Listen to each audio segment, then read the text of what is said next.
Bienvenidos al podcast Quédate a comer. Soy Cristina Jolón y hoy comparto mesa con una de esas personas que te hacen pensar que la vida da muchas vueltas. Una de esas personas que de tantos giros de guión parece haber vivido varias vidas, aunque en todas ellas haya cosas que no cambien. El señor que tengo delante, cocinero catalán que triunfó en Madrid y ahora está felizmente instalado en Chile, sigue siendo un enamorado de la música, de las motos, de la moda, del buen producto, de las buenas barras y de las buenas mesas. Ha sido aprendiz de cocina, cocinero soñador como todos los que integraron aquel colectivo de los joves amants de la cuina. Fue superchef estrellado, chef de moda, chef asesor y fue y sigue siendo personaje televisivo. En el camino aprendió lo que es estar en la cresta de la ola y ser reconocido como una de las grandes figuras de la alta cocina. Y lo duro que puede ser, desde tan arriba, el batacazo. Bienvenido, Sergi Arola. ¿Qué tal? Te decía eso, he conocido eso, las mieles del triunfo y también la soledad y la humedad del pozo en el que te caes. Entonces, sí, la verdad es que, pero bueno, al final yo creo que forma parte de una trayectoria vital, ¿no? Entonces creo que es bueno, ¿no? Fue un baño enorme de realidad que me permitió en gran manera reajustar mi escala de valores y la verdad ser mucho más feliz ahora de lo que era hace unos cuantos años, incluido posiblemente cuando estaba tan arriba. ¿Quieres decir que puede ser que seas más feliz ahora mismo? No, o sea, puede ser, no te lo garantizo que soy bastante más feliz. Bueno, luego haremos un poquito de resumen porque habrá gente que no conoce, gente muy joven que no conoce quién es Sergi Arola. Pero yo te quería decir, primero de todo, darte la bienvenida a tu tierra. Has venido a Barcelona, me decías antes que no sabes si vas a volver porque las ausencias duelen, ¿no? Has venido a hacer un homenaje a tu hermano Nacho, sí, que desgraciadamente falleció hace 3 años en plena pandemia. Y habéis venido para rendirle ese tributo en un concierto. Vienes cargado con... Sí, la verdad es que, claro, en plena pandemia no pudimos despedirnos como a él le hubiera gustado y teníamos como esa espinita y decidimos organizarlo con todos los amigos. Hay que reconocer que ahí fue mi hermana la que realmente ha puesto toda la carne en el asador para hacerlo. Y sí, lo vamos a despedir como a él le hubiera gustado, ¿no? Con un concierto, con amigos, con música, con risas, bueno, un poco con lo que él era. La música os unía muchísimo, ¿no? Porque sí, tú también has sido músico. No, siempre. Y no solo la música, además de ser mi hermano, era mi mejor amigo, era mi referencia, era mi confidente. Y se me hace muy raro, y un poco lo que te comentaba fuera de micrófono, yo creo que, salvo que en algún momento a Fran, a mi mujer, le dé por querer conocer Barcelona, me va a costar mucho, me ha costado mucho. La verdad es que tenía que venir 2 días, como bien sabes, perdí el avión, bueno, no perdí el avión, me cambiaron el avión, tuve que rehacer mis planes. Al principio venía 2 días y hoy cuando he aterrizado en Barcelona he pensado, ostras, creo que las cosas pasan por algo y si hubiera venido 2 días ayer realmente me hubiera agobiado mucho. Tienes, por eso, nostalgia, supongo, desde allí, porque tu tierra siempre acabas de alguna manera añorándola. Dicen que a veces es la comida lo que más nos echamos de menos, pero supongo que son nada. Las personas. No. Fíjate que he viajado y continúo viajando muchísimo y eso te hace ser mucho más ecléctico, ¿no? Entonces, no tengo esas melancolías ni tengo esas nostalgias. No, o sea, cuando voy a Madrid a ver a mis hijas, voy a Madrid sin ningún tipo de sentimiento ni resentimiento y he venido a Barcelona. Lo que pasa en Barcelona es distinto por eso, ¿no? Es distinto porque para mí venir a Barcelona era irme a tomar un café con mi hermano, era explicarle penas, alegrías, él me explicaba las suyas y tocábamos, durante un tiempo además tocábamos juntos y era como una especie de terapia que evidentemente ahora ya no la tengo. Entonces venir a Barcelona, ¿para qué? Hay muchas personas jóvenes que escuchan este podcast y muchas de ellas son personas que quieren dedicarse al mundo de la gastronomía de una manera u otra. Está a tiempo de estudiar. Que se lo piensen, Está ¿no? a tiempo de estudiar y de ser, no sé, youtubers o algo así. ¿Te arrepientes? No, en absoluto, pero bueno, pero al final, mira, a mí siempre, desde que empecé, siempre me ha divertido mucho, porque cuando algún cliente, algún papá me decía, mira, mi hijo quiere estudiar cocina, dale algún consejo. Yo le decía, que no sea como yo. Que no sea como yo, porque yo reconozco que a mí me ha salido muy bien como me podía haber salido muy mal. Honestamente, ¿eh? Es decir, uno no puede hacerse trampas al solitario y realmente me ha salido muy bien, he tenido una vida profesional maravillosa, pero me podía haber salido también muy mal. Bueno, has tenido muchas vidas profesionales. Si puntualizamos, vamos a pedirte, bueno, más o menos. Voy a pedirte, Sergi, para esas personas que yo te decía, que son muy jóvenes y algunas quieren dedicarse a la gastronomía o descubrir, ¿cómo podríamos contarles de una manera resumida quién es para el mundo de la gastronomía Sergi Arola? Bueno, hay una primera parte en la que lo que soy es un chaval que lo que quería era ser músico de rock y como se le daba bien cocinar, decide estudiar cocina y trabajar en restaurantes porque era lo que se me daba más fácil, no tenía que hacer grandes esfuerzos y me permitía tener tiempo para tocar en un grupo. El hecho de tocar en un grupo implicaba normalmente trabajar en restaurantes que te pagaban poquito y que normalmente, casualidad o no, eran los que más o menos se dedicaban a la cosa gastronómica.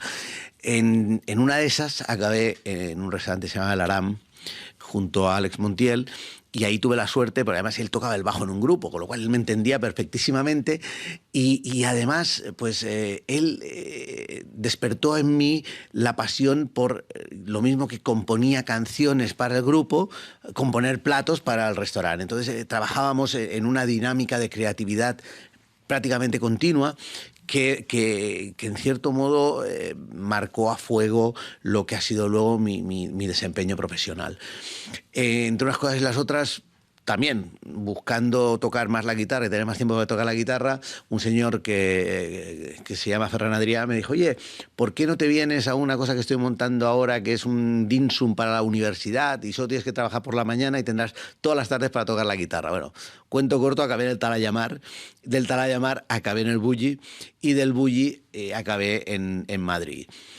En Madrid me encontré pues, que llegué a un territorio fértil, donde gracias a una inspiración que me vino ¡pum!, de golpe, más muy divertido, porque además hace poco le hiciste un podcast, ¿no?, que es Carles Gach, ¿no? Para mí Carles Gach, o sea, yo de golpe vi la luz, yo me tenía que ir a Madrid, digo, bueno, ¿qué voy a hacer? ¿Qué voy a hacer en Madrid? ¿Qué voy a hacer? Claro, yo era consciente de que lo que yo hacía en el Bulli no lo podía hacer en Madrid, entonces dije, ostras, ¿qué puedo hacer? ¿Qué puedo hacer? Y me acuerdo que fui con unos amigos de aquella época a comer a Carles Gach, que todavía estaba allí en Horta, en José Maragall, y comí un arroz con pichón y dije, esto es lo que tengo que hacer yo en Madrid. Entonces, de verdad, yo el otro día leía la entrevista, el podcast que le hiciste a Carles Gach, y él decía como que no tenía, ¿cómo era el titular? Era algo así como que él no tenía el ego. Digo, que no tenía tanta seguridad en sí mismo como para tener ese ego. Lo que posiblemente sí, él no es consciente de la importancia que ha tenido en lo que es la evolución, por ejemplo, en una ciudad como Madrid, de la gastronomía, digamos, urbana, ¿no? De lo que era una gastronomía contemporánea, con toques modernos, pero con una raíz muy centrada casi en el carácter decimonónico del sabor, del producto, una serie de cosas que Carles hacía y hace muy bien y que yo simplemente hice copia-pega y lo adapté a mi cocina y lo planté en Madrid. Allí, bueno, fue la primera broche. De ahí pasé a la segunda broche, en el 2005, o sea, era como que no se movía nada sin que yo estuviera metido, era como el perejil, estaba allí en todas las salsas gastronómicas, estaba yo. Luego decidí liarme la manta a la cabeza, montar lo que tenía que ser mi arpège. Yo he sido siempre un fan de Alain Passat, entonces de golpe dije, tal. Entonces yo quería tener la arpège en Madrid y me monté un restaurante para que fuera mi restaurante, no moverme de ahí y tal. con tan mala pata, porque claro, al final, lo mismo que tuve la suerte de llegar en el momento oportuno al lugar indicado en el año 97 a Madrid, también tuve la mala pata o la falta de previsión, o llámalo como quieras, de hacer todo mi cambio decisivo o definitivo, que yo pensaba que iba a ser definitivo, en el año 2007-2008. Me golpeó de lleno la crisis. Y bueno, y ante la posibilidad, si hubiera sido un tío centrado y seguramente si hubiera sido un tío un poquito más inteligente y quizás si hubiera tocado un poquito más de pies en el suelo, lo que habría hecho en el año 2008 es haber cerrado mi restaurante de Madrid, haber cerrado. Posiblemente si hubiera cerrado en el 2008, además todo el mundo hubiera dicho, mira, pobrecito, porque como nos gusta aquí eso de tal, hubiera sido, mira, pobrecito que ha tenido que cerrar por la crisis y tal. En lugar de eso, me lié la manta a la cabeza, me reinventé. Y me reinventé como consultor. Yo llevaba desde el año 2004, tenía un concepto que funcionaba muy bien en Barcelona, se llamaba Arola, en el Hotel Arts. Había muchos hoteles que querían el mismo concepto y yo me lié la manta a la cabeza, me dediqué a hacer de consultor y de ahí aportaba el dinero con el que pude mantener abierto un restaurante que era una auténtica ruina, pues mira, prácticamente desde el año 2007 hasta que cerramos. Eso, por otro lado, como nada pasa porque sí, me permitió conocer mucho mundo, conocer facetas de mi profesión que antes no conocía o que desconocía.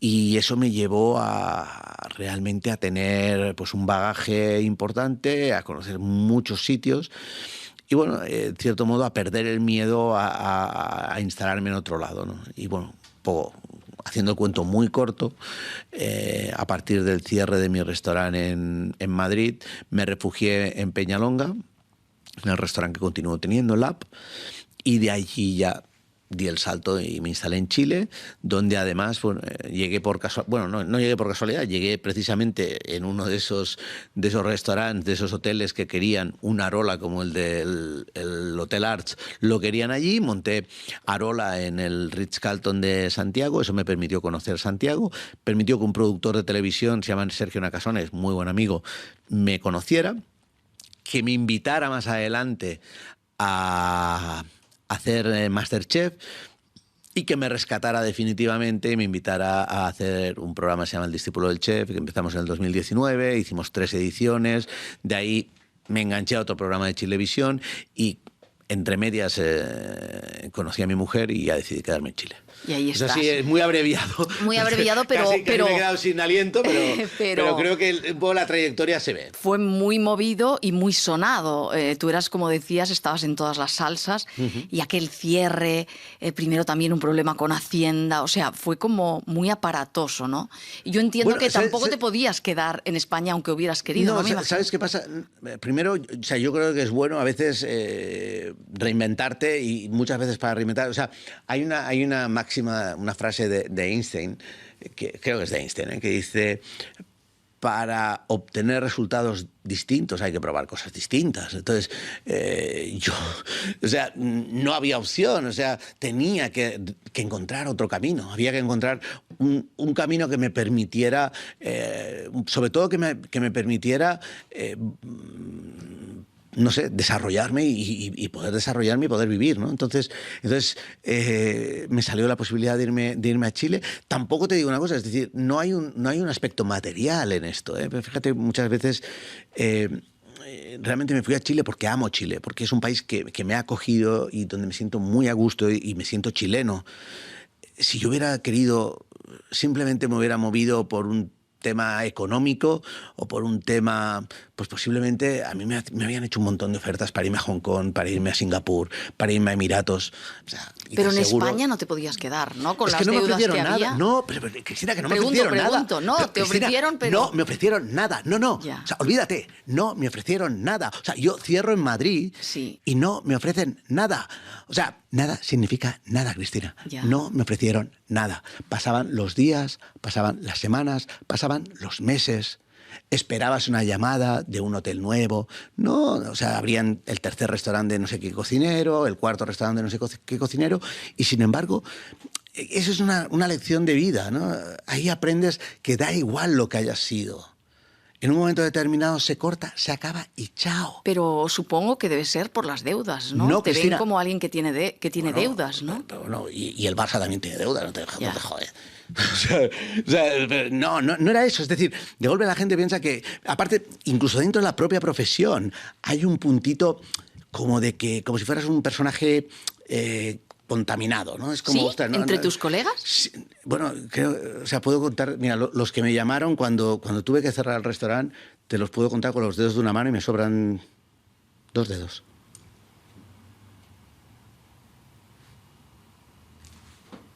¿Mantienes amigos por eso entre Sí, la profesión? Sí, algunos. Hay gente que admiro. Es decir, yo puedo admirar a alguien independientemente de que seamos amigos, ¿no? Es decir, no hace falta acostarte con él. O sea, tienes admiración. Hay algunos con los que sigo teniendo contacto. Pero ya te digo, pasando... Es duro, yo creo que es lo más duro. Cuando cierras y cierras y realmente dale la vuelta. Es decir, no tiene mérito mantener un restaurante toda la crisis del 2008. Claro, es que ahora, a mí, mira, te voy a contar una anécdota y con esto si quieres pasamos a otro tema, ¿no? Pero te voy a contar una anécdota. Debía ser el 2008, 2009, una cosa así. Primera ley del tabaco. Puta. Entonces nosotros nos gastamos lo que no teníamos en habilitar la coctelería para que la gente pudiera fumar en la coctelería. Segunda ley del tabaco, se ha acabado. Todo lo que nos habíamos gastado no sirvió para nada. Y como yo no soy la excepción, ¿eh? Es decir, si alguien lo está oyendo, más de uno se siente identificado con lo que fue aquello. O sea, una ministra saca una ley y la misma ministra saca otra ley, más restrictiva todavía, que acaba con el tabaco dentro de los locales. Yo no he sido fumador en mi vida, pero nunca he sido antitabaco, porque como no he fumado nunca... Bueno, total, que yo, ahí un poco apurado, me voy al ayuntamiento de Madrid, tengo una reunión, un alto cargo del ayuntamiento, y le pido, por favor, si es posible, estamos hablando de la crisis del 2008. Claro, es que parece que como que aquello ya no pasó porque ahora estamos... No, había una crisis, hubo una crisis. Una crisis, además, podíamos entrar en un debate importante sobre esa crisis. Pero bueno, a lo que voy. Y le pido, por favor, le digo, mira, por favor, claro, cuando yo monto el restaurante, yo desconocía que iban a aprobar una ley del tabaco, desconocía que iban a ser una ley de tabaco tan restrictiva, y yo no tengo ningún sitio donde la gente pueda fumar, no tengo visibilidad, es una escalera que baja y una escalera que sube y chao. Y me reúno con una persona y le digo, oye, ¿no sería posible, no en la acera, porque la acera de la calle Zurbano era una acera de 2 metros, pero, no sé, pues poder coger como 2 o 3 plazas, me cobráis lo que me tengáis que cobrar, pago la contribución que haya que pagar? Obviamente, no era que me lo regalaran, para poder montar una terraza y que la gente tal, y de paso darle visibilidad al restaurante. Y literalmente me dijeron, no te voy a decir quién me lo dijo, pero una política importante, ¿eh? Me dicen, literalmente, jamás en Madrid se van a ocupar plazas de parking como terrazas de locales o de establecimientos de hostelería. O sea, tú imagínate, pasa el tiempo, 2019, marzo de 2019, empieza la pandemia. El partido político que manda en Madrid es el mismo, ¿eh? O sea, y no ha habido un cambio. Dice, no, o sea, el mismo. Y de golpe, me acuerdo un día, voy al consulado de Chile, que estaba cerca de donde tenía yo el restaurante en Zurbano, y empiezo a ver toda la calle Ponzano, toda llena de terrazas, a punta pala. Pum, pum, pum. Y yo, claro, yo pensé, digo, bueno, hay españoles de primera y de segunda, ¿no? Hay europeos de primera y de segunda. Hay europeos, hay pequeños empresarios que vivimos una crisis en el 2008, 2009, 2010, 2011, 2012, 2013. Una crisis que poco menos que era una crisis que te estigmatizó, porque eras poco menos que un manirroto que habías gastado sin medida. Y llega una crisis, la de la pandemia, pero es una crisis, o sea, al final es una crisis. Y esa crisis es ayudas, ayudas, más ayudas, ayudas y más ayudas y más ayudas. Entonces, claro, tú piensas, puta. Y dices, bueno, pues es lo que me ha tocado. Manirroto quizás no, pero quizá si No, hubieras visto sí. venir, a lo mejor Claro, hubieras hecho un restaurante un poco más bueno, sencillito, sí, ¿no? yo hubiera alquilado en lugar de comprarme un restaurante y hubiera montado... Porque esa deuda está ahí, ¿no? Si Quiero yo lo decir hubiera- que eso hay que pagarlo, ¿no? Todavía. Claro, y se pagará. Y se pagará. Y estamos... es un proceso largo, hay cosas en las que estamos de acuerdo, cosas en las que no, y afortunadamente pues tengo una serie de amigos, abogados, que me lo están llevando. Pero volvemos a lo mismo, Cristina, para mí, de verdad, o sea, es un tema... no sé si... Me parece que hay cosas más interesantes de las que hablar. Sí. Entre otras cosas, porque si solo hubiera sido yo, te diría, vale. Pero como yo hay mucha gente. Tú me hablabas la última vez que nos encontramos, hace un año antes de la pandemia, decías que había, es un poco por ahí por donde tú vas, esa idea del perdedor, que el concepto anglosajón es muy diferente del concepto latino, ¿no? Que aquí se piensa más en el fracaso, cuando en una perspectiva anglosajona una persona que no le ha funcionado bien el negocio es una persona que ha tocado fondo y que no volverá a cometer esos errores, ¿no? En eso quizá tenemos que cambiar un poco nuestra idea de... Somos un poco derrotistas en la manera de juzgar, como tú has dicho que algunas personas... No lo sé, de verdad. Es decir... afortunadamente o no, creo que te lo dije en la otra entrevista. O sea, es que es como vamos a repetir la misma entrevista que ya hicimos hace 3 años, si quieres. Te lo dije, creo, hace 3 años y te vuelvo a decir exactamente lo mismo. Yo creo que mientras tengas 2 manos y tengas la suerte, te voy a decir una cosa, yo te podría contar casos que no te los voy a contar, de gente que lo ha pasado mucho peor y que además con un resultado mucho más triste que el mío. ¿Me entiendes? Y no en el ámbito mío. Yo al final afortunadamente tengo una experiencia, tengo un know-how, tengo una expertise y tengo una profesión que me permite... Mira, es muy fácil. Si tú mañana quieres trabajar como periodista en Singapur, ¿qué te vas de corresponsal de La Vanguardia, no? Porque para trabajar para un medio de Singapur no vas a poder, porque tienes una barrera idiomática importante, ¿no? Pero te podría decir lo mismo en Londres o en París o no sé. O sea, es decir, tu margen de maniobra como periodista es 48 millones de españoles y los de Andorra. El mío es el mundo. Totalmente. ¿Entiendes? Y yo puedo irme sin hablar ni una palabra de chino. He tenido un restaurante en Nanjing. Sin hablar una palabra de turco, he tenido un restaurante en Estambul. ¿Entiendes? Es decir, afortunadamente, entonces te vuelvo a repetir lo que te dije en el 2019. Sí. Es decir, afortunadamente, mientras tenga manos y tenga salud, pues tengo futuro, ¿no? Y eso es una cosa que me la da este oficio maravilloso, ¿no? Este oficio que es la cocina, ¿no? Y lo harás de una manera o lo harás de otra, ¿no? En una reciente entrevista, quizá no me expliqué muy bien porque mencioné como la esclavitud de la Michelin y yo no me refería a que la Michelin fuera una esclavitud, todo lo contrario, yo los mejores años de mi vida profesional se los debo a la guía Michelin.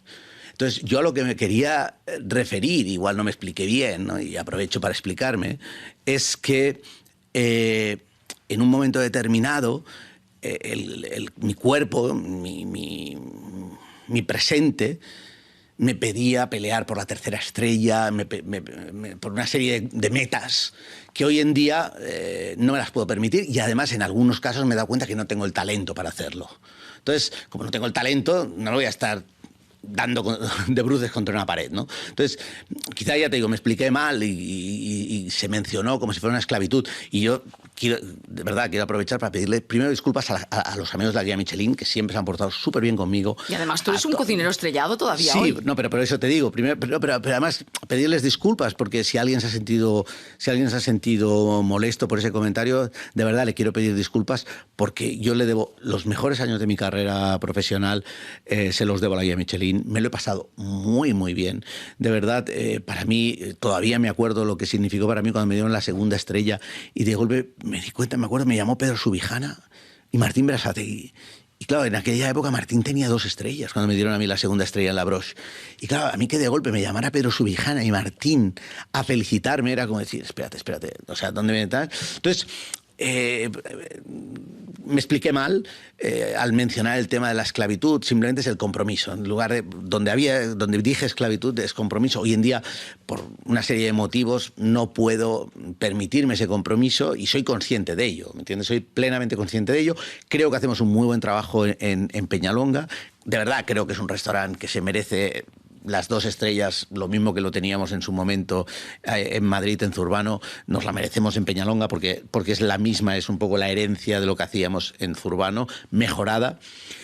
Pero por lo demás, pues simplemente era ese comentario, ¿no? Era el comentario de decir, puta, no tengo ahora mismo ni el talento ni el espíritu. Estoy como en otra película, estoy en otra etapa de mi vida. No sé por qué lo dices, porque sí, eres un gran cocinero. Te iba a decir que la segunda estrella de Zurbano, si no me equivoco, sentó precedente, ¿no? Porque fueron las 2 de golpe, ¿no? Las sí, 2 fue de la primera golpe vez. y era la primera vez que sí, la primera vez que pasaba en España. Eso, la primera vez en España ¿verdad? que pasaba eso. Pero bueno, pero volvemos a lo mismo.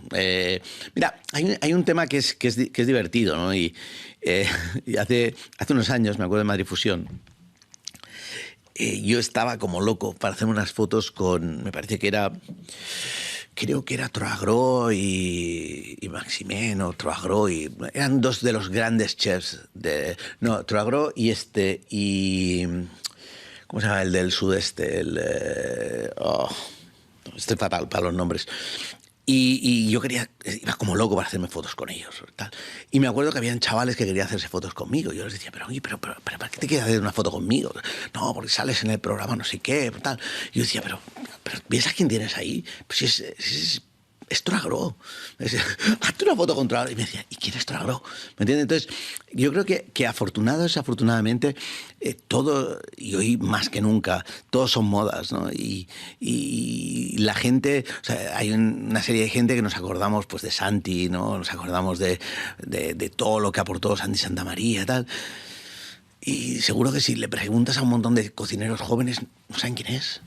Que han reeditado la cocina al desnudo, la acaban de reeditar, ahora mismo. Yo la tengo sin reeditar. Pero yo también, pero la acaban de reeditar. Te voy a decir una cosa, pese a todas las broncas que tuvimos Santi y yo, nos llevábamos muy bien hasta el punto de que yo tengo muy buenos recuerdos de Santi, porque venía mucho al restaurante y nos sentábamos y charlábamos, y la verdad es que era una persona de verdad. Cuando, más allá, ya te digo, de las polémicas, era una persona muy entrañable. Lo que pasa es que yo soy muy bruto. Muy culta, además, sí, y un gran gastrónomo, además. Yo soy muy bruto y, bueno, y a veces meto la pata. Bueno, porque después tú también habías sido una persona muy Adrià, ¿no? Quiero decir, y cuando... No, y sigo siendo muy Adrià. Es decir, sí. Yo creo que al final... creo que fue el propio Ferran que me dijo un día que esto del bulli podía ser como un tatuaje o como una calcomanía, ¿no? Y yo creo que lo llevas tatuado, ¿no? Mira, te voy a decir una cosa, es decir, sin desmerecer ni tiempos pasados, ni tiempos presentes, ni tiempos futuros. Cada uno es feliz con lo que tiene.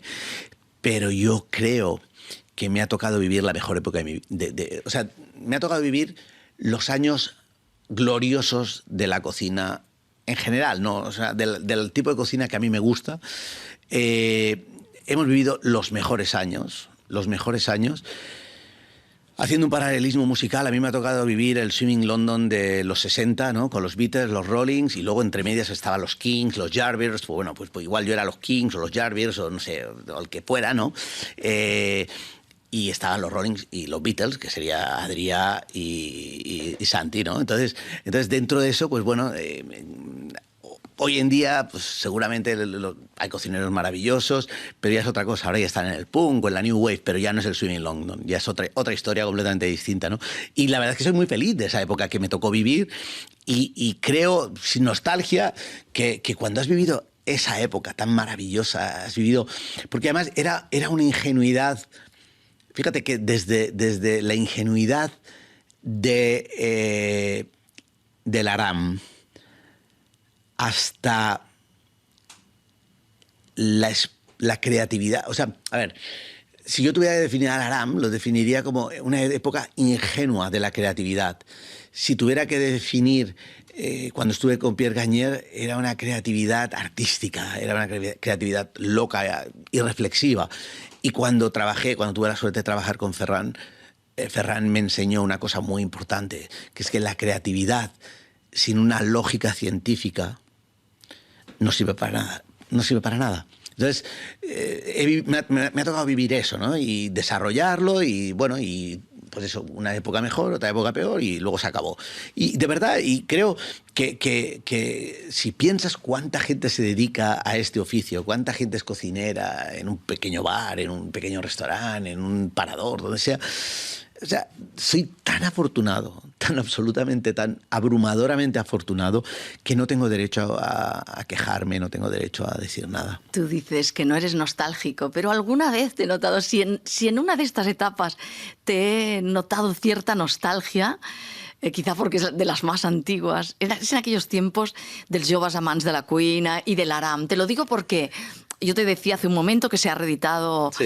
La cocina al desnudo de Santi Santamaría, pero también ha aparecido este año el libro de Marc Casanova sobre Alex Montiel y el caso Alex Montiel, en el que tú apareces y apareces a menudo. La sensación que yo tengo leyendo aquel libro es que os queríais mucho, que hay un respeto de las figuras que yo veo, entre las figuras que veo mayor complicidad es entre vosotros dos, y cuando tú hablas sobre él también veo cierta pena de en aquel momento, cuando él se marchó, él lo cuenta, cuando vino aquí en el podcast, se marchó un día enfadado. Tú te quedaste porque estabas un poco porque no me podía ir, porque no te porque no me podía ir. No, yo no me podía ir, además era un momento de mi vida, me acababa de divorciar, no, era un cacho, no, era imposible, o sea, fue una época, me hubiera ido encantado, pero es que porque no podía. Porque era tu amigo, ¿no? Tú querías acompañarlo, ¿qué pasó ahí? Porque yo lo admiraba, o sea, lo admiraba y lo admiro, es decir, me parece que hay que tenerlos muy bien puestos para hacer lo que hizo él, ¿no? De decir, mira, yo acabo con todo, y que no me mareen, ¿no? Quizás yo era o fui o soy más cobarde, ¿no? Y también es verdad que yo en un momento determinado me sentí... Yo pasé una época muy dura profesional en el Aram cuando él se fue, en el Aram, perdona, en el Talaya Mar, cuando él se fue, muy dura, que me hizo muy fuerte. Posiblemente me convirtió en gran medida en lo que luego fui. ¿Por qué? ¿Por qué fue tan dura? Me hizo muy fuerte porque, o sea, fue dura porque era una época de absoluto vacío. O sea, tú sabes lo que es estar en una cocina donde nadie te habla, donde nadie se dirige a ti, donde para unos eres el malo, pero por otro lado, para el que ha sido tu amigo del alma durante 5 o 6 años, ya no tienes contacto con él. Entonces, era una época... Ni en un lado ni en el otro, te quedaste en un limbo, ¿no? O sea, la única, digamos, el único grado, el único... estímulo de humanidad que tenía yo en aquel restaurante durante una época era Oriol Balaguer, que estaba ahí Oriol, que es bastante más cínico que todo esto, se lo tomaba así como un poco de cachondeo, era como cosas de cocineros, ¿no? Y nos hicimos amigos con Oriol y realmente era mi único, o sea, era como mi único... estímulo humano pero yo sabía que tenía que seguir y me gustaba lo que hacíamos en el Talaya y no recuerdo muy bien cómo fue, ¿no? Pero en un momento determinado yo creo que Ferran se dio cuenta de la situación y fue como puso a todo el mundo firme, dijo, pues, ¿estáis todos tontos o qué? Entonces ahí ya empecé a trabajar con Ferran y la verdad es que yo todavía me acuerdo la primera cosa, yo no sé qué monté, platos, no me acuerdo qué plato era, y me acuerdo que lo estaba montando delante de Ferran y me temblaban las manos. O sea, yo montando delante de Ferran y yo me temblaban las manos, ¿no? Y Ferran supo ver en mí un potencial y me ayudó a pulirme, ¿no? A pulirme a mí. Es decir, al final, la cobardía de no irme tuvo como premio pues el poder trabajar y el poder vivir la experiencia de aquel Ferran, ¿no? Fíjate que yo no voy a decir que cualquier tiempo pasado fue mejor ni peor, ¿no? Pero era un tiempo muy distinto. Era un tiempo donde incluso el tiempo la cadencia del tiempo era muy diferente, sin las redes sociales, sin Twitter, sin Facebook, sin Instagram, sin influencers. Era todo muy distinto. Quizá es eso lo que echamos de menos, ¿no? Un poco menos de ruido, ¿no? No, yo desde luego. Porque vivimos con mucho ruido, ¿eh? No, vivimos en mitad de una tormenta permanente. Lo vemos en la política, lo vemos en la sociedad, lo vemos en la moda, lo vemos en todo. Además, es un ruido como realmente lo que importa es el clic. Vivimos de titulares... grandilocuentes, o un titular que muchas veces detrás no tiene absolutamente nada, ¿no? Entonces, es así, y puedes estar diciendo cosas interesantísimas y luego, pues, yo qué sé, pues sale una cosa que dices, ostras, ¿por qué han puesto esto como titular? ¿No? Si no tiene nada que ver o no está en el espíritu de la entrevista y de golpe sale, ¿por qué? Porque lo que están buscando es el clic, porque al final, incluso aunque el periodista quiera hacerlo de una manera, seguramente habrá un editor o un editor en jefe que dirá, no, hay que poner esto porque entonces la gente va a apretar, no, porque lo que importa es que la gente apriete. Puta. Entonces, claro, vivimos sometidos a esa dictadura. Es decir, yo te diría que posiblemente es la peor dictadura que ha habido en la historia. Nos la hemos montado nosotros mismos. Esto es lo que te iba a decir. Nosotros nos la hemos guisado y nos la hemos comido. De hecho, vamos a ver lo que tardan o lo que tardamos, porque creo que la cosa ya está tal. Fíjate que yo sufrí una pequeña decepción con la cocina creativa en el momento en el que empezamos a llenar las cocinas de técnicos. Porque normalmente las llenábamos de tecnología, pero no tanto de técnicos o de científicos. Pero hubo un momento en el que, empujados por unos certámenes gastronómicos que nos obligaban cada vez a hacer unas clases magistrales más complejas y erudíticas, que empezamos a llenar las cocinas de... Primero, al principio era algún catedrático de química o de física o de botánica o de no sé qué. Luego ya además habían diseñadores. Luego habían diseñadores que tal. Luego había no sé qué. Y al final decías, bueno, cocineros no sé cuántos habrán, pero, digamos, personal... Para hacerla grande era más. Entonces, a mí eso me desencantó bastante, ¿no? Es decir, cuando empezamos... Porque una cosa era utilizar la Thermomix y otra era tener un científico que te dijera lo que tenías que hacer. Entonces, como yo vengo de una escuela, esta escuela de Al-Aram, ¿no? Que era una escuela de prueba-error, de prepararle un plato a un cliente y quedarte mirando la cara, a ver, ¿se lo come, no se lo come, le gusta, no le gusta? Y de golpe, puta... ahora ya no, es que el huevo no puede fallar pues a 35 grados. Bueno. No, es que, no, esto no, porque estos son... Entonces, yo creo que ahí, o sea, entiendo que había una búsqueda permanente y que era una búsqueda, y sobre todo había una carrera por llegar primero, ¿no?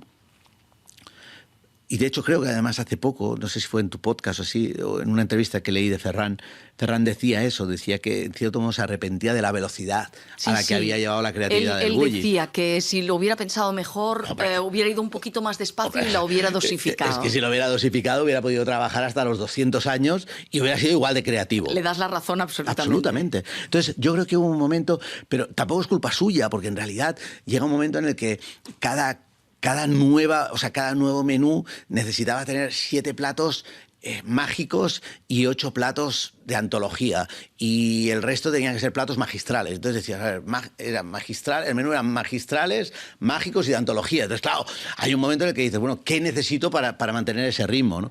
Y ese ritmo, en el fondo, claro, ahí abrió una ventana a la que muchos otros colegas míos, pues evidentemente, ellos tienen el talento. Cuidado, cuando yo digo esto, yo no digo que no tengan talento, al contrario, es decir, porque evidentemente tiene que haber un coordinador. Pues tú puedes poner a botánicos a trabajarte en la cocina y no hacer nada, ¿no? Pero claro, cuando tú a un cocinero con un talento de 10 le pones botánicos, le pones químicos, le pones biólogos, le pones diseñadores, pues claro, esa creatividad o ese talento del cocinero evoluciona exponencialmente hasta el infinito.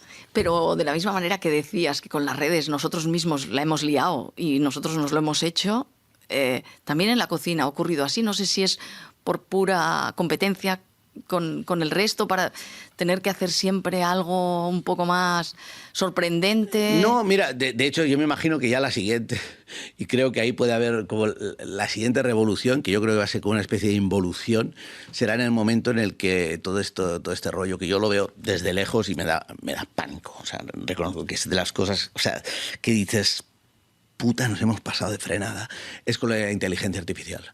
O sea, yo ya estoy esperando el momento en el que en algún congreso gastronómico va a venir un iluminado a decir que él hace las cartas con inteligencia artificial. Y chao. Y y va a pasar. Y aplaudirá a la gente. Y es como decir, tíos, os acabáis de poner una puta soga al cuello.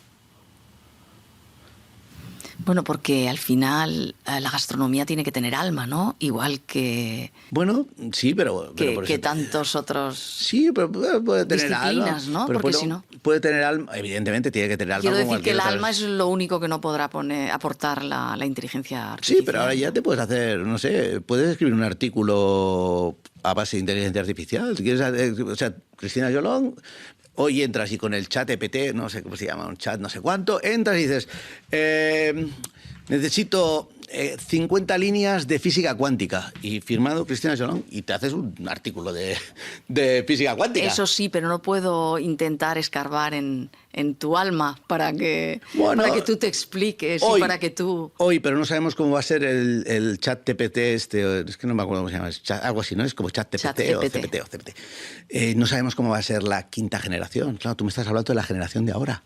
Tú hablabas de Carles Gage como tu gran inspirador. Esto no lo había escuchado nunca. Me ha gustado mucho. Sí, pero no lo sabía. No, lo he dicho. Pues eso es porque no has buscado bien las entrevistas que tenía. Seguro. Pero quiero decirte que bueno, es un poco esa cocina, ¿no? La que tú estás de alguna manera... No, yo ya no reivindico nada. Bueno, elogiando, sí, pero yo reivindicar, no reivindico nada. Yo ya no reivindico. Elogiando. Pobre de mí. No, yo no... Déjame vivir mi vida tranquila. No tengo... No, yo ya no reivindico nada. Bueno, pero quiero decir que es una cocina que te enamora todavía, que es esa... Me refiero a esa cocina sin tantos apoyos por tantas otras disciplinas, ¿no? Bueno, sí, una cocina menos multidisciplinar o menos científica y más, o que apela más a la memoria, que apela más a la razón culinaria. ¿Y los joves amants de la cuina, de los que ahora se ha hablado tanto a raíz de esta nueva presencia de Àlex Montiel a través del libro que yo te decía, aquello... era muy inocente, ¿no? Por lo que tú dices... Era tremendamente inocente. Era muy naif, muy naif, muy naif. ¿Qué soñabais? No, queríamos cambiar las cosas. O sea, al final nos parecía que éramos súper rupturistas porque, yo qué sé, porque trabajábamos con vaqueros y con deportivas y no llevábamos tuecos, ni llevábamos gorro y escuchábamos hardcore en la cocina y punk y creíamos, no sé, queríamos cambiarlo todo, pero queríamos cambiarlo todo de raíz, ¿no? Lo que pasa es que queríamos cambiarlo todo, pero luego, paradójicamente, pues teníamos también como ganas de gustar, ¿no? Entonces era una mezcla compleja, ¿no? Porque queríamos gustar y al mismo tiempo, evidentemente, es un restaurante, tienes que gustar, ¿no? Te debes. Y mira, hay una cosa que es esa ecuación espacio-tiempo, ¿no?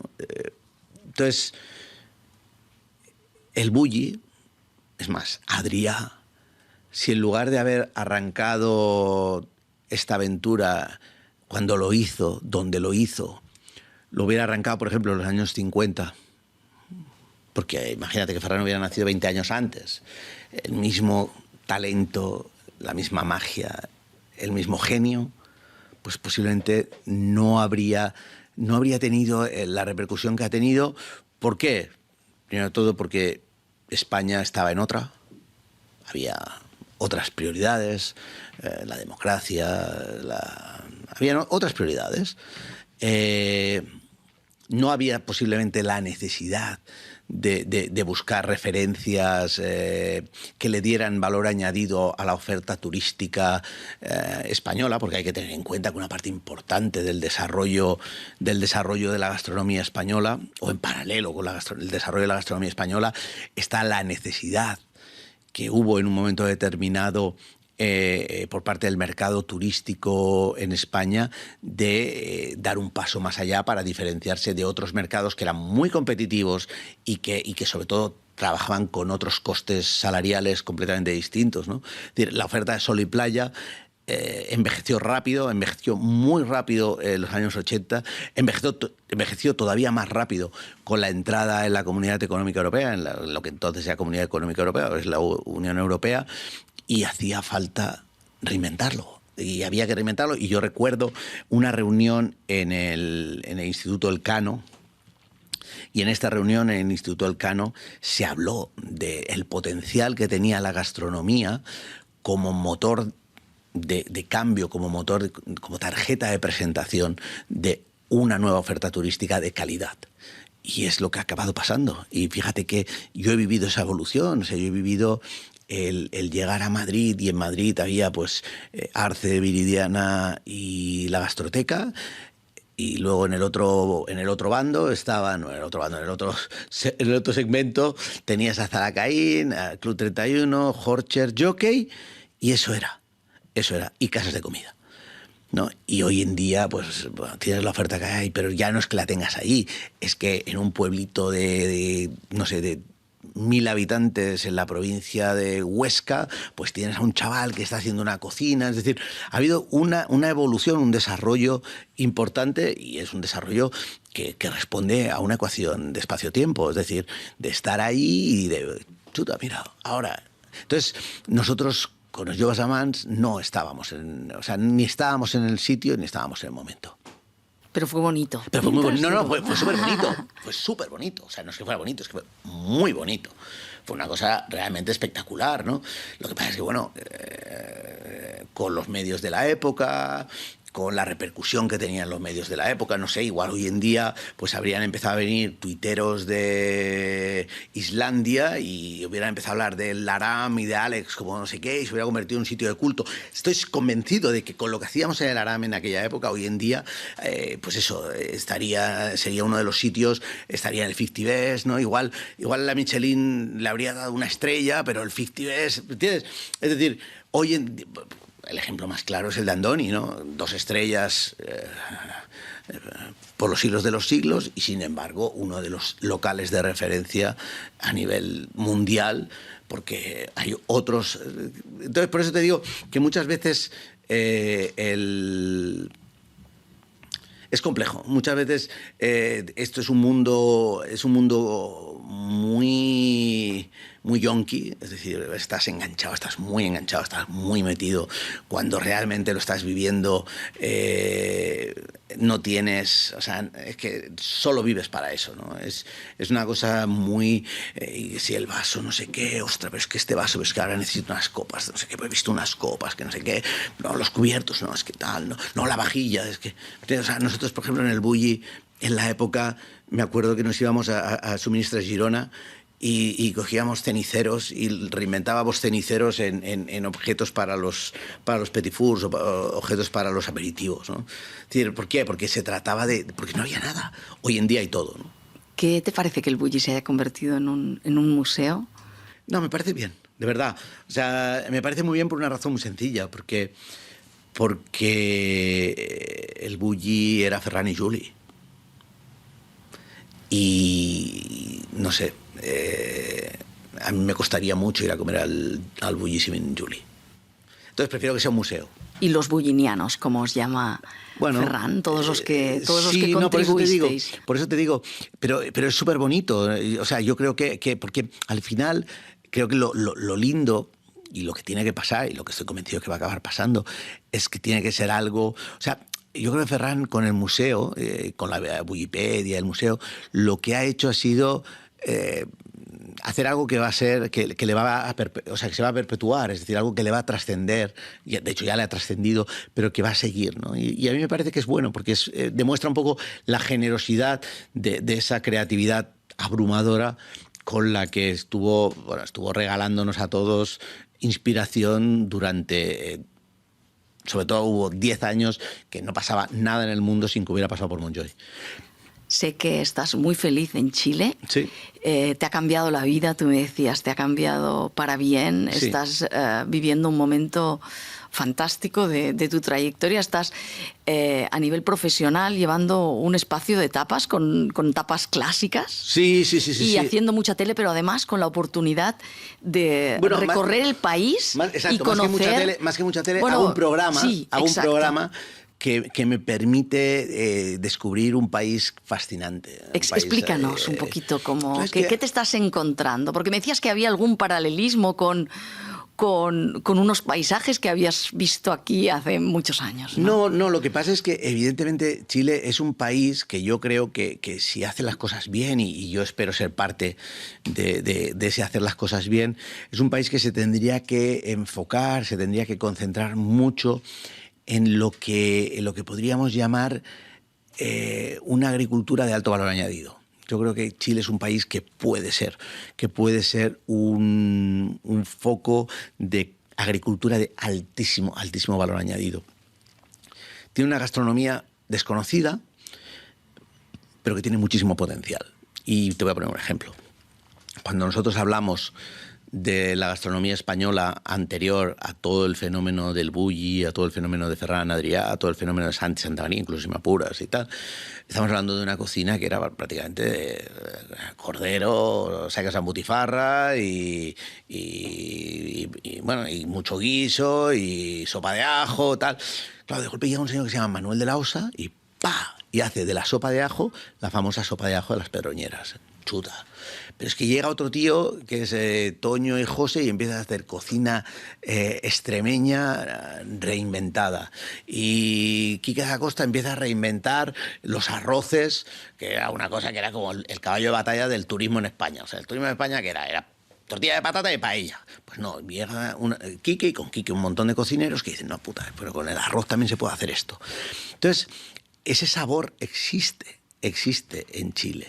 Lo que pasa es que es un país donde, a diferencia, en España me parece que el turismo representa, no sé si es el 14, casi el 15% del Producto Interior Bruto, y Chile es un país donde el turismo representa un 3,4%. El año pasado, me parece, fue un 3,4%. Es decir, todavía el turismo está por desarrollar.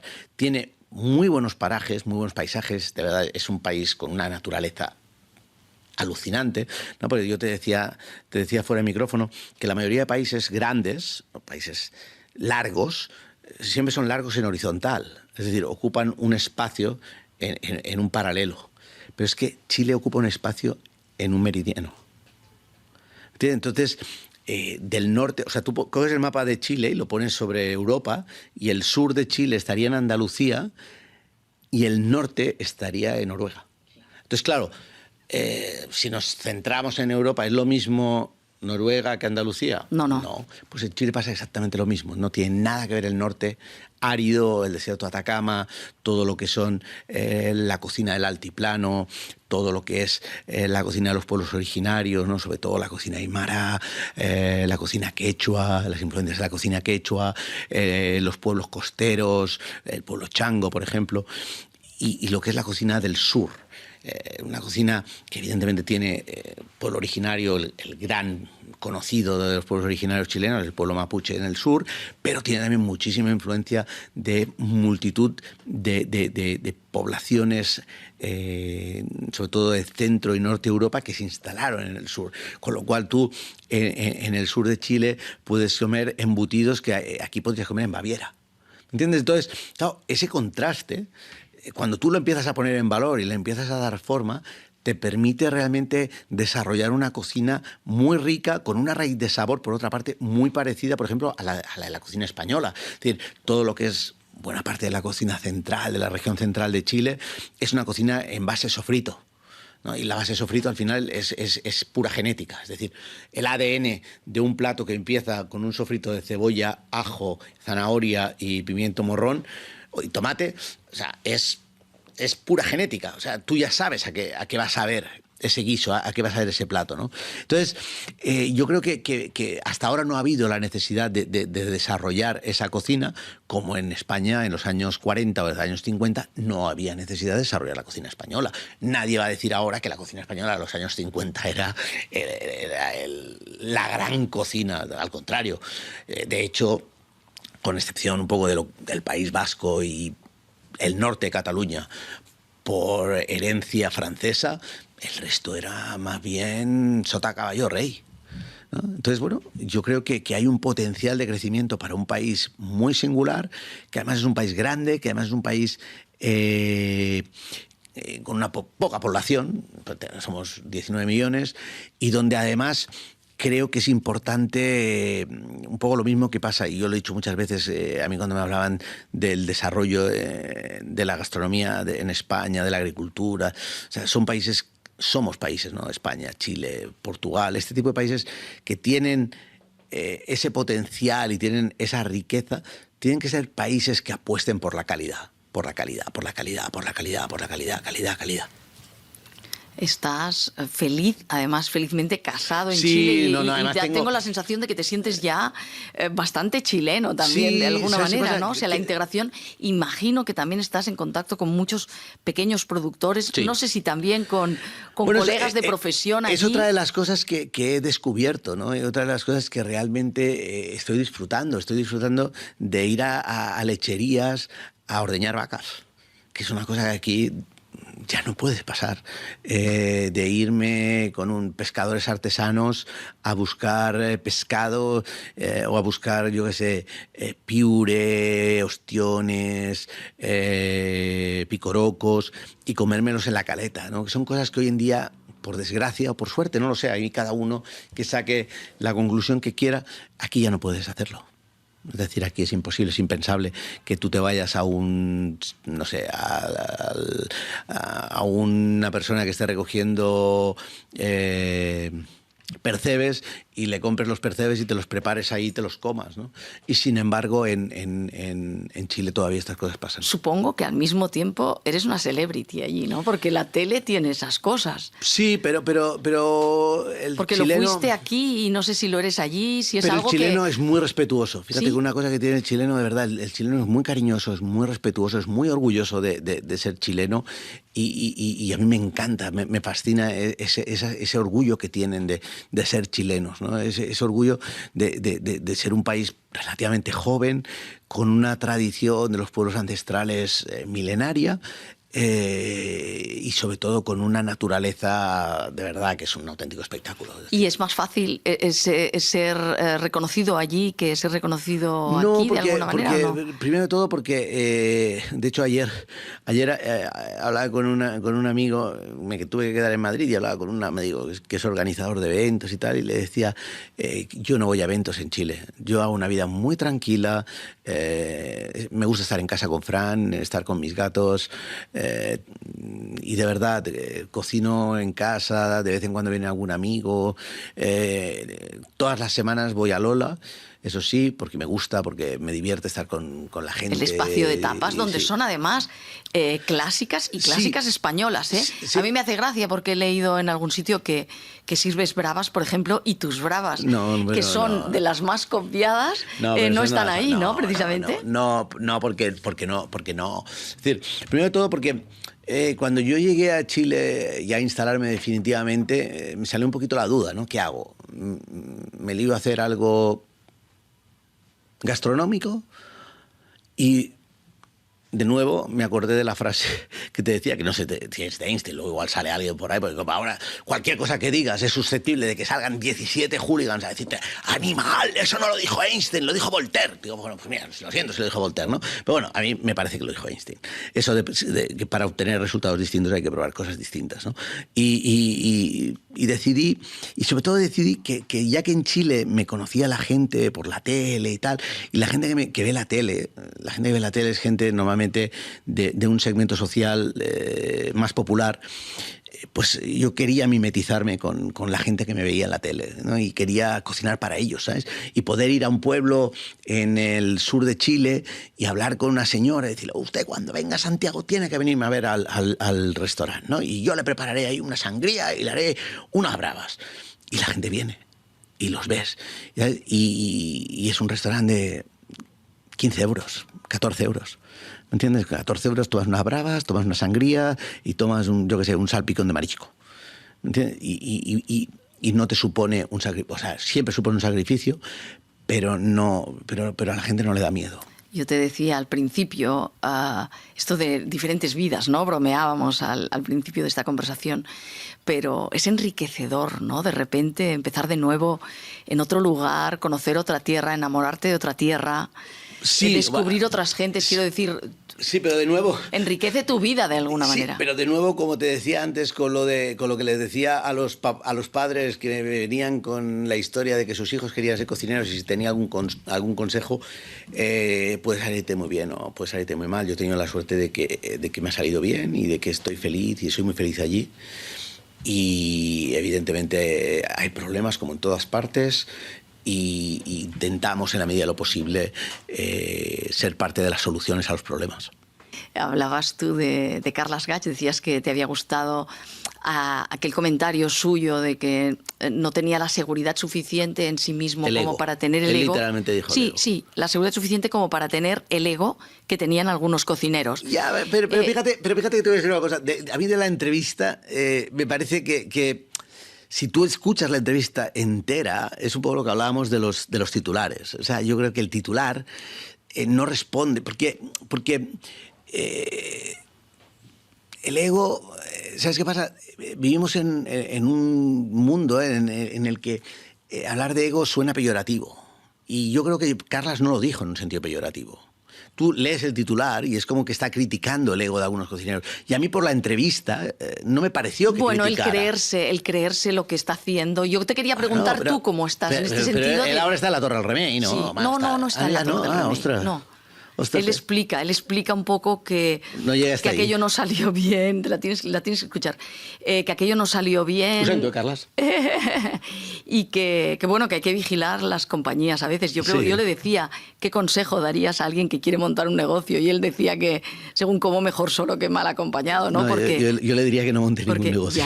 Ya. Yo mi consejo, de verdad, o sea, yo creo que hoy en día, y más después de lo que hemos visto en la pandemia y tal, es complejo lo de montar un negocio, de verdad es muy sacrificado y yo, no sé, creo que si tienes talento muchas veces es mejor ser cola de ratón que cabeza de cola de león que cabeza de ratón. Sí, lo que pasa es que cada vez hay más gente que emprende proyectos pequeñitos. A lo mejor quizá es el momento, en estos momentos difíciles, después de una pandemia, todo, que quizás es más fácil atreverse con... ¿Sabes qué pasa? No lo sé, ¿eh? Todo depende claro, es que... No, tienes razón. Y mucha gente se lo hace a su medida, Sergi, de decir, oye, yo voy a abrir tantos días, tengo muy poco equipo porque no puedo hacer otra cosa. Eso no está mal, ¿no? Sí, pero todo depende de cómo sueñes la cocina. Entonces, claro, si tu referencia... evidentemente, vamos a lo mismo, pero yo, ya te digo, no creo que sea una cuestión de ego. Es decir, yo mis referencias, es decir, yo ¿por qué me enamoré de la cocina? Yo me enamoré de la cocina...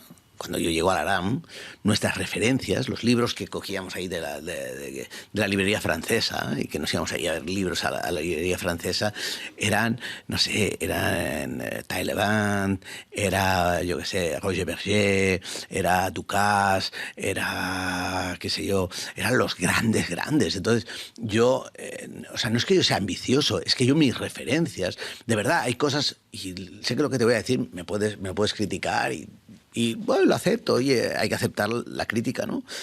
Pero cuando tú te tomas una crema o una sopa con una cuchara de plata o de alpaca y con una cuchara de acero inoxidable, hay mucha diferencia. Cuando tú te bebes una copa de vino en una copa de vino de las de Danamudat, ¿no?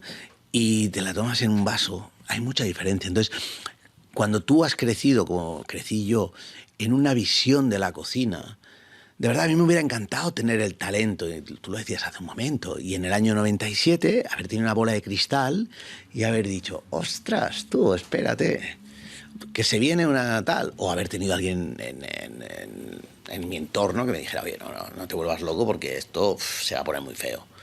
O sea, me lo dijeron, pero ya había montado el restaurante. Me lo dijeron cuando ya había montado el restaurante, ¿no? Pero, y entonces haber tenido el talento, por ejemplo, de inventar o reinventarme como Diego, por ejemplo, Guerrero, o como David Muñoz, que montaron restaurante, fueron los precursores. Yo creo que además ellos son los grandes precursores de montar restaurantes, pues eso, pensando ya en vacas flacas. Pero yo fui el último que monté un restaurante como se montaban los restaurantes antes. Además con el añadido, Cristina, de que si yo en el 2007, cuando dejo La Broche, y tú has conocido La Broche, un espacio maravilloso, minimalista, grande, blanco, tal, y hubiera montado, pues yo qué sé, imagínate que yo dejo La Broche y monto un restaurante así en plan industrial, en el extrarradio, en un sótano, tal, la gente hubiera dicho, si se ha vuelto loco el todo. ¿Me entiendes? Luego ya, una vez pasa la crisis y una vez nos damos cuenta del calado de la crisis y nos damos cuenta del tsunami que fue la crisis del 2008, ahora todo el mundo dice, no, es que lo que había que montar, tal... Pues claro, bueno, lo montasteis a vuestro gusto, al gusto tuyo y de Sara. Lo montamos como se montaban los restaurantes antes. O sea, antes la gente se compraba vajillas de Christoph y se compraba cristalerías de no sé qué. Sí. No nos hagamos trampas. Sí. O sea, las cosas se montaban así. No, me refiero a vuestro gusto, que era lo que vosotros... Era la cocina que os gustaba y el estilo de restaurante que os gustaba, me refiero a esto. Bueno, pero volvemos a lo mismo, es el estilo con el que tú te enamoras. Cocina. O sea, tú te enamoras de un estilo de restaurante. O sea, si me hubiera enamorado de un chiringuito de playa, pues habría montado un chiringuito de playa, pero es que yo no me enamoré de un chiringuito de playa. ¿Me entiendes? Me encantan los chiringuitos de playa y hoy posiblemente, si me das a elegir entre montar un restaurante y un chiringuito de playa, te digo, vamos a montar un chiringuito de playa y nos vamos a divertir más. Pero eso hay que tener una bola de cristal. De verdad, es que a toro pasado todos somos unos expertos. O sea, esto es como el chiste ese de los tertulianos, ¿no? El experto en crisis económicas que luego se reconvirtió en un experto en pandemias, experto político, ahora es experto en compraventa de votos y mañana será experto en, yo qué sé, en lo que sea, ¿no? Sí, pero yo quiero decir que de la misma manera que vosotros tuvisteis la ilusión en aquel momento, a lo mejor hoy en día ya muy poca gente se puede permitir esos productos de tanta calidad y a lo mejor pues su ilusión es la cocina como era la vuestra y montan una cosita más pequeña, pues también está bien. No, sí, pero lo que tienes que pensar, Cristina, que es ahí, claro... que no les quitemos la ilusión, no, pero quiero háblame decir, Sergi, ¿no? Sí, que no les quitemos la ilusión a quienes quieren No, emprender. si yo no quito ninguna ilusión. Háblame de las cosas dentro de 20 años. ¿De qué cosas? O sea, tú montas una cosa... O sea, cuando yo monté mi restaurante, y vuelvo a decirte lo mismo, cuando yo monto el restaurante de Zurbano, el restaurante de Zurbano tenía que ser mi retiro, era donde yo me iba a retirar. Sí. O sea, yo lo abrí fíjate, tengo 55 años, lo abrí en el 2006 y yo esperaba retirarme pues con 65, 70 o nunca, no lo sé. ¿Me entiendes? Entonces era como Arzac, era mi restaurante donde yo iba a pasar el resto de mi vida y además no me iba a mover. Y entonces yo lo monto pensando en un sitio, a mí, no sé, si me dices, no, es que vas a pasar el resto de tu vida en un cubículo de 2x2, te digo, bueno, pues igual, no, te digo una cosa, igual con 20 años me encanta la Aram, 2x2, escuchando punk y venga, tal cual. Vale, hostia, pero eso estaba bien en esa época. Luego te das cuenta que si quieres realmente desarrollarte sin llegar a tener 17 científicos a tu alrededor, pero necesitas igual necesitas 2 personas más, porque bueno, claro, es que los platos, es que para hacer este plato que he pensado, pues llega un momento que, guau, mira, fíjate, es que de golpe tienes un hijo y ya lo de quedarte por las tardes a hacer la mise en place de la noche ya, hostia, ya no tira tanto porque te apetece ir a ver a tu hijo, ¿no? Tener un poquito de vida familiar, ¿no? Entonces eso hace que sea más difícil. Totalmente. Y me dijiste un día que tal vez te gustaría o te haría ilusión alguna vez en tu vida montar uno muy pequeñito, que fuera simplemente una mesa. No sé si eso es un sueño que queda ahí. No, el sarampión ya ha pasado. Ya pasó el sarampión. Me vacuné y no. Ahora la vacuna que tengo es bastante buena. Muy bien, sí. Muy bien. Me vacuné 5 veces contra el COVID y una contra eso. Y es una vacuna muy dura. Bueno, o sea, es virgencita que me quede como estoy, que está súper bien. No, por eso te digo. Pues sí, estábamos ahí bien, peleando, feliz y bueno, y con ganas de aportar. Yo creo que al final hay muchas maneras de aportar, ¿no? Y en cierto modo creo que más allá de las patatas bravas que mencionabas y algún plato más, pero yo creo que hay una manera de enfocar, una actitud que yo, por ejemplo, cuando veo a muchos cocineros jóvenes hoy en día, pienso, bueno, el primero que la lió, y además fue precisamente, me parece que fue un reportaje de La Vanguardia, que para Navidad, que llegó el fotógrafo... y me dice, estábamos en La Broche en el 97, 98. Un reportaje de Carmen Casas. Sí. Y me dice, no, te tenemos que hacer una foto. Y yo llevaba la chaquetilla, la única que tenía ahí en el restaurante, estaba sucia, arrugada, tal, porque no tenía tiempo. O sea, lo mismo, no tenía tiempo de irme a planchar la camisa y tal. Y me dice, ¿qué llevas debajo? Y digo, no, llevo una camiseta negra. Me dice, ¿y por qué no la hacemos con la camiseta negra? Bueno, fue una revolución, me llamaron colegas míos, pero oye, ¿cómo se te ocurre salir en un reportaje en La Vanguardia saliendo con una camiseta negra? ¿Pero dónde se ha visto eso, no? Y yo me acordaba, pero fíjate que incluso en la época del Aram, que éramos unos punkis acabados, íbamos con vaqueros, pero llevábamos chaquetilla de cocina, ¿no? Incluso nuestros ídolos como Marco Pierre-White lo único que llevaba Marco Pierre-White era el mandil a rayas de ayudante, que era una revolución. Eso también fue una revolución, pero claro, de golpe un chef como Marco Pierre-White con un delantal, con el típico mandil que se ponen, el típico delantal de peto rayado, que es lo que llevan los ayudantes de cocina, fue una revolución. Claro que lo fue y marcaste mucha tendencia. Además, sí. Alguien a quien siempre le gustó la sigues marcando. Siempre te gustó la moda y tener tu propio estilo, ¿no? Sí, y me moriré con eso. Claro que sí. Eso seguiremos. Claro que sí. Y espero que sea dentro de muchos, muchos, muchos años y que puedas vivir todavía muchas otras vidas siempre tan felices como la que estás intentaremos por lo menos mantener la que tengo. Yo ahora ya con mantener la que tengo hasta el final ya me conformo. Muchísimas gracias, Sergi. No, ha sido un placer, de verdad. El placer ha sido mío. Gracias.